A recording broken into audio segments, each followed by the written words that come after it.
going to tell you a story, and it's not going to be neat or easy to follow. It's going to take 10 parts, and you're going to need to pay attention. Did I say that already? Oh, and there may be a hint of a cycle. Welcome to the Aurora Wasteland Lifecycle.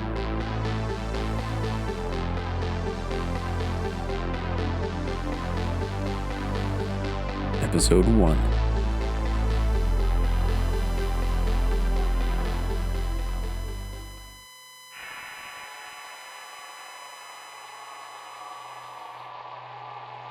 I think I've stumbled across something big, something I need to tell the world about.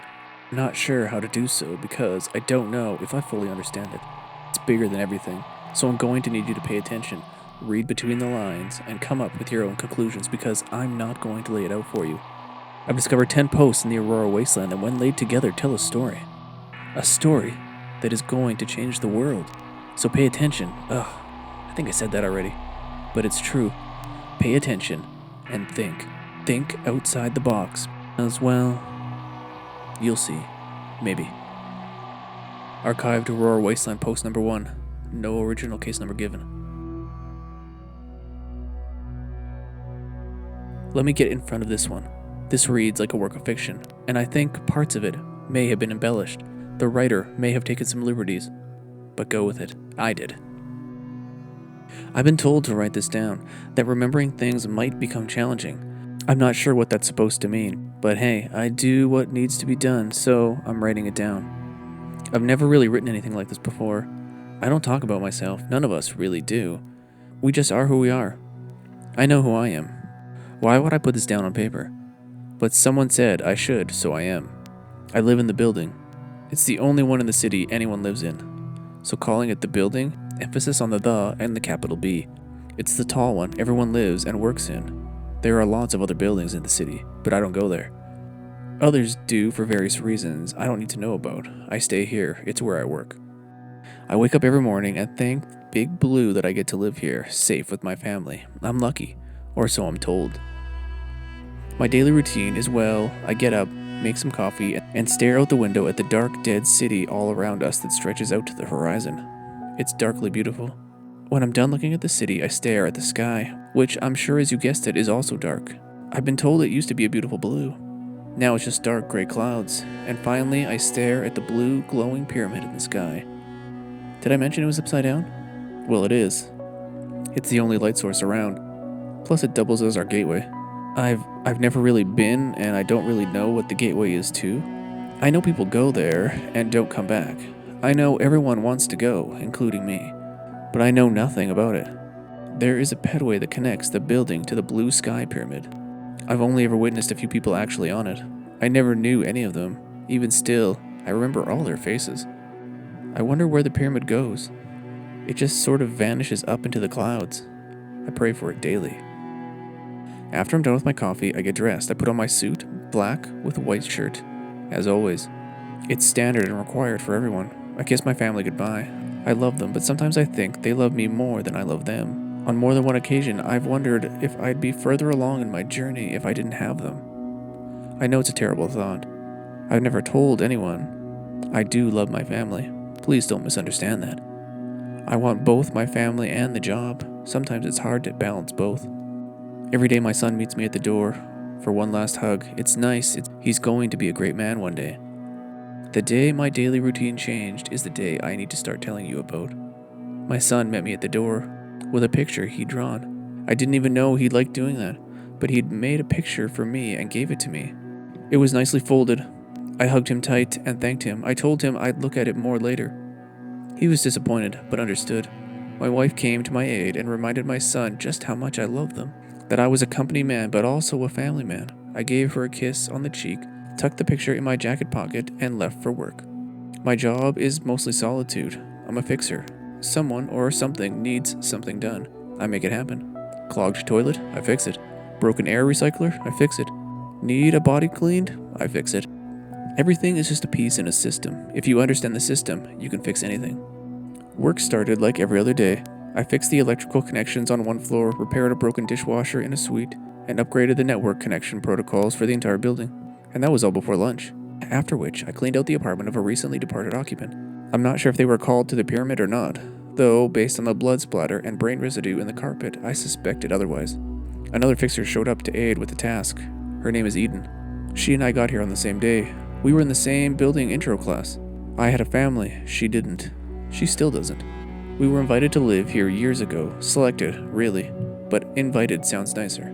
So many people have come and gone since then. Eden and myself are the last remaining occupants from our class, though not every one of them went to the pyramid. Many of them held the same fates as the brains in the carpet. I walked around the apartment making a list of everything that needed to be done. It was mostly cosmetic and cleaning. The electrical and mechanical elements seemed to be fine. Eden was there to gather biological samples of the occupant, so that they could be cataloged and future occupants could be weeded out from imitations. I remember asking Eden if she thought the man blew his brains out. She laughed and simply replied, "Not at this angle, he didn't." Just as I and my family were selected to be invited here, the occupant had been selected to be evicted. Unfortunately, there are only two ways to be evicted: selected by the pyramid or, well, brains on the carpet. As I examined the electrical in the building, the room felt off. I couldn't put my finger on it. I found a switch that wasn't standard, a switch that, from what I knew, wasn't in any other room. So I did what everyone else in my position would do. I switched it. I turned it on, and one of the walls in the room opened like a pocket door, revealing a small storage closet. This explains why the room felt off. With the fake wall/closed doors, the room was smaller. Eden rushed in at the sound, and we approached the storage room that seemed to be packed with small rectangular boxes. I later learned the term for these was VHS tapes. I picked one up and stared at the art on the box. Bones from a large creature stared back at me. The words Jurassic Park were written on top. I flipped it over and read the back. I remember being confused. Was this a real thing, or was it a story? Eden informed me that it was a story, a picture story. She'd seen them before, and that they were forbidden. A square television sat in the corner. It looked old. I had a television in my apartment, but it only showed the news, current events, and training material. Eden told me that all these VHS tapes had stories on them, but she wasn't sure if they were real or fake. The idea seemed absurd. I threw the VHS tape back into the pile, knocking over a stack of them. Tapes tumbled to the floor like a wave and covered my shoes. I kicked my feet free and noticed the title of one of them, The Family Man. That's what my wife had called me. I squatted down and looked at it. Eden said to put them all on the list and that they would be destroyed. Then she returned to her brain sample collecting. I stared at the VHS tapes. I couldn't take my eyes off the Family Man box. The odds of hearing the term twice in the same day seemed impossible. Without thinking, I grabbed it and quickly tucked it into my pants. I spent the rest of the day with the thing rubbing against me. It was a constant reminder of what I'd done. When I got home that night, my family was already asleep. I stared at the case for hours, unsure of what to do with it. So before I fell asleep, I hid it. I didn't have a secret room to keep it in, and I needed to be quiet, so I hid it in my son's room in his toy box. The next morning, I was awoken by a loud banging on the door. It was Eden. Groggy, I opened the door and let her in. A team of fixers followed her in, people I'd never seen before. They searched our apartment, my family, everything. Eden told me that I had been flagged, which normally meant your eviction was approaching. I thought of the VHS tape and the man's brains on the carpet. Eden asked me if I filed a report about yesterday, and if I had included the tapes on my list. I told her I did. She was happy about that. But as her and her crew of fixers left, she gave me a warning. She told me that if my name came up and I was evicted, one way or the other, she'd make sure it happened. She needed to get out of here, and that she'd do whatever it took to make that happen. I was shaken for the rest of the day. I felt like I was being watched every step I took. There were multiple fixers at every job I was assigned to. My solitude was gone. I was being evaluated. I hadn't dared look for the VHS tape that morning, so I left it where I hid it.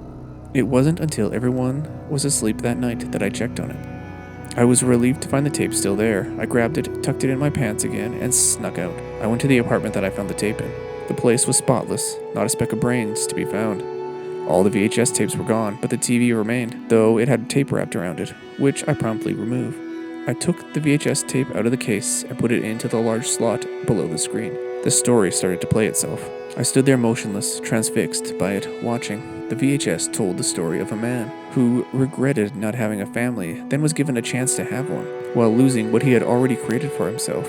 At first he hated it and wanted to go back, but by the end he loved it. I cried at the end of the story. It had affected me emotionally. It had affected me. I pulled the picture my son had made out of my pocket. It was a picture of our family. I cried as I stared at it. I loved them so much. more than I was willing to admit, even to myself.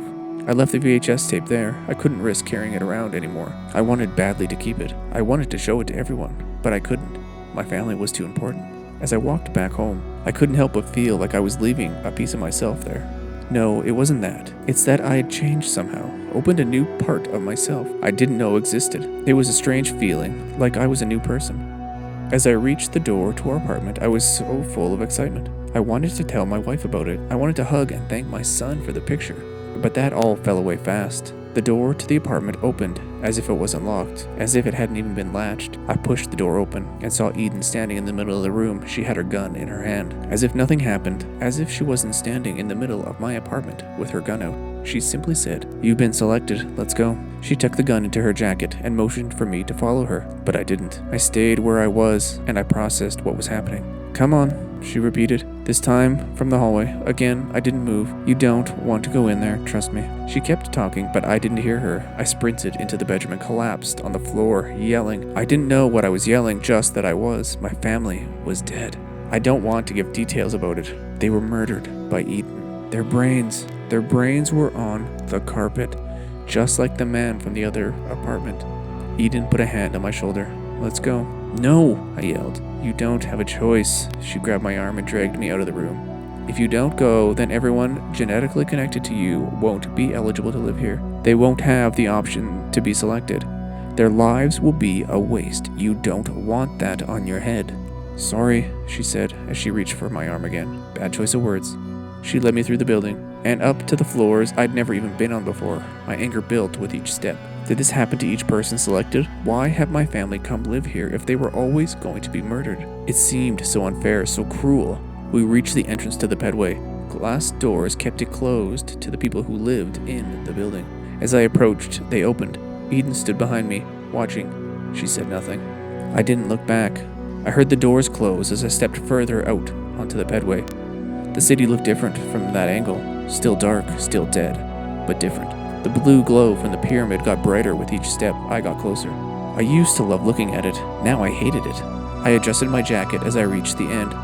The picture my son had drawn for me fell out. I picked it up slowly and looked at it.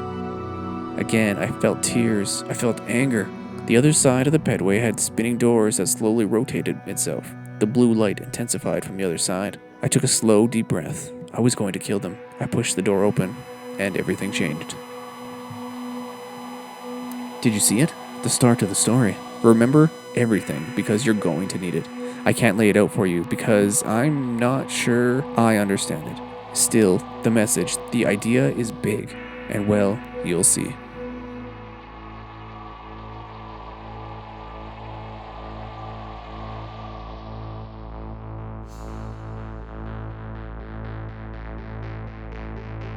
Hey, my name is Vaughn Ashby, and I'm a writer. I wrote this. Thanks for listening. Make sure you stick around to continue the story. If you liked it, why not pick up one of my free books? Head on over to VaughnAshby.com/free and get a few of my novels. Go explore the Aurora Wasteland yourself at AuroraWasteland.com because it's real.